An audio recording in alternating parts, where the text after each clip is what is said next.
Trump ఒక అగ్రదేశ అధినేతగా ఆ స్థాయిలో మాట్లాడాల్సినటువంటి వ్యక్తి, తాను కూడా కేవలం వ్యాపార దృక్కోణంతో మాత్రమే మాట్లాడము, అన్ని దేశాలతో తాను ఒక సాధారణ దేశంగానే మాట్లాడినటువంటి విమర్శ. అది ట్రంప్ మొదటి నుంచి చెప్పేదే కదా, నేనేం ప్రపంచ నేతను కాదు, ఓకే, నా దేశాన్ని నేను చూసుకుంటా, ఓకే, నాకు యూరోప్ అవసరమా, భారతదేశం అవసరమా, గల్ఫ్ అవసరమా, ఇంకోటి అవసరమా, ఇది ట్రంప్ సిద్ధాంతం కదా. నా అమెరికా ప్రజలు, నా అమెరికా గొప్పతనం, అంతే.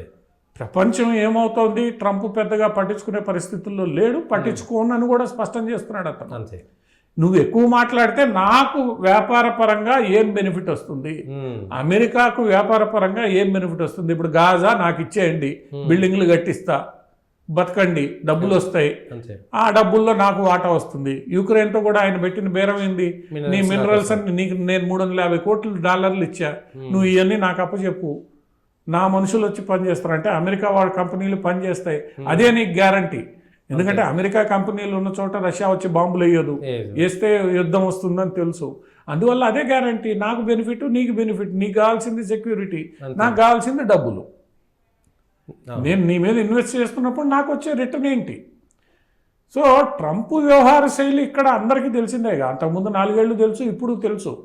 ట్రంప్ నేరుగా వచ్చి మెక్సికోతో మంచిగా ఉండాలి, లేదా కెనడాతో ఉండాలి, జర్మనీతో ఉండాలి, ప్రపంచానికి పెద్దన్న పాత్రలో నాకు అవసరమే లేదు.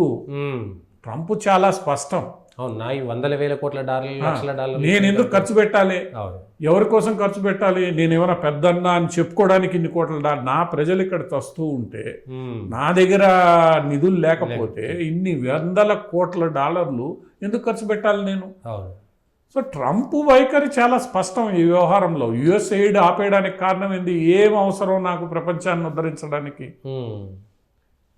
ట్రంప్ ఆ విషయంలో, ఎందుకంటే గతంలో అంటే సోవియట్ యూనియన్ ఇంకోటో ఉండేది, ఈరోజు చైనా కూడా ప్రపంచాన్ని ఉద్ధరించే పరిస్థితుల్లో లేదు.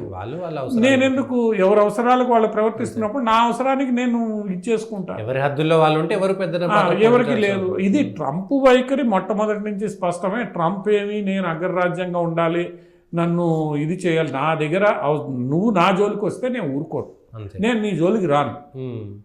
నువ్వు ప్రపంచంలో శాంతిని డిస్టర్బ్ చేయొద్దు, శాంతి డిస్టర్బ్ అయితే బిజినెస్లు దెబ్బతింటాయి, అది చేయొద్దు. ట్రంప్ వైఖరిలో ఎక్కడా ఏమి మార్పు ఉండదు. రాబోయే 4 ఏళ్లలో కూడా పెద్దగా ఆయనలో వచ్చే మార్పు ఏమి ఉండదు.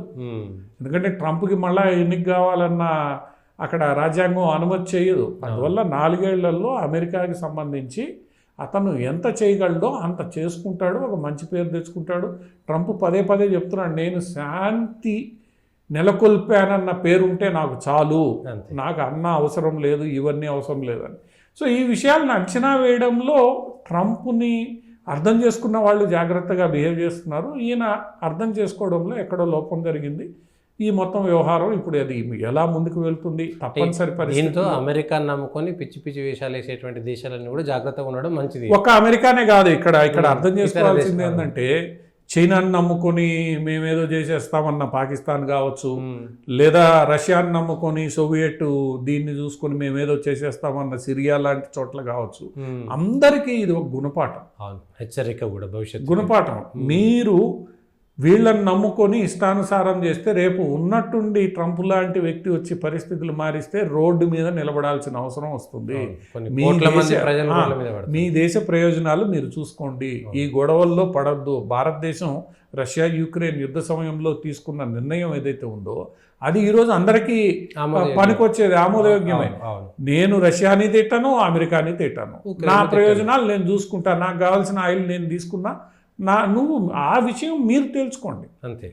నేను ఏ మతానికి కొమ్ముగాయను, ఏ సిద్ధాంతానికి కొమ్ముగాయను, దేనికి కొమ్ముగాయను, నా దేశ ప్రయోజనాలు నేను అందరితో మంచిగా శాంతి పథం కోసం మేము ఉంటాం. ఇది ఒక రకంగా ఈరోజు అన్ని దేశాలు అర్థం చేసుకోవాలి, ముఖ్యంగా యూరోపియన్ దేశాలు అర్థం చేసుకోవాలి. ఈ యూరోపియన్ దేశాలు ఈరోజు ట్రంప్ కూడా యూరోప్ని అందుకనే తిడుతున్నాడు. మీ అవసరాల కోసం అమెరికాను ముందు పెడతారు, మీరు జోబీలో నుంచి ₹1 ఖర్చు పెట్టరు, మేము చెప్పింది వినరు. మళ్ళీ మీ గురించి మేము ఏదైనా మాట్లాడితే మేము లిబరల్ కాదు, ఇది కాదు, అది కాదని నాకు వ్యతిరేకంగా ప్రచారం చేస్తారు. మారాల్సింది మీరు, మీ మైండ్ సెట్ మారాలి. ప్రపంచం మారుతోంది, మీరు ఈ అమెరికాని ముందు పెట్టి ఆడే ఆటల్ని మానేయండి. అన్న విషయం ఈరోజు యూరోప్కు కూడా ట్రంప్ కారణంగా స్పష్టంగా అర్థమవుతోంది. ఈరోజు జెలెన్స్కీ వ్యవహారం ఒక్కసారిగా యూరోప్ నాయకుల్లో కొంత గందరగోళాన్ని క్రియేట్ చేసింది. ఎందుకంటే కొత్తగా ఎన్నికైన జర్మనీ ఛాన్సలర్ ఎవరైతే ఉన్నారో ఆయన చాలా స్పష్టంగా చెప్పాడు, మేము ఎప్పటి నుండో భయపడుతున్నాం ఏదో జరగబోతోందని, అది జరిగిపోయింది. ఓకే, ఇప్పుడు యూరోప్ ఏం చేయాలి అన్న నిర్ణయం యూరోప్దే. అమెరికా ఏం చేయదు, భారతదేశం ఏం చేయదు, ఇంకోటి ఏం చేయదు. ఈ గందరగోళంలోనే యూరోప్ నాయకులు వచ్చి న్యూఢిల్లీలో నిలబడ్డారు, మేము అగ్రిమెంట్ చేసేసుకుంటాం నీతో అని. ఎందుకంటే ట్రంప్ను ఒప్పించడం కష్టం. వాళ్ళు భారత్ కూడా ట్రంప్ను ఒప్పించగలిగే నాయకుడు ఉన్నారంటే అది నరేంద్ర మోడీ ఒక్కడే, అక్కడ ఎవరు లేరు. భారత్తో కూడా వీళ్ళు ఇదే వేషాలు వేయాలని చూశారు. ఫ్రీ ట్రేడ్ అగ్రిమెంట్ ఇంతవరకు బ్రిటన్ చేయలేదు, European union free trade agreement చేయలేదు. ఇన్ని రోజులు బిగుసుకుని కూర్చున్న వీళ్ళు ఈరోజు ఉన్నట్టుండి వచ్చి సంవత్సరం లోపల మేము ఇవన్నీ క్లోజ్ చేస్తామని అంటున్నారు. అంటే గట్టిగా మాట్లాడగలిగినప్పుడు గట్టిగా ఇది ఎంతసేపు మన ప్రయోజనాలే కాదు అవతలవాడి ప్రయోజనాలు అనేది యూరోప్ ఏ రోజు అంగీకరించలేదు.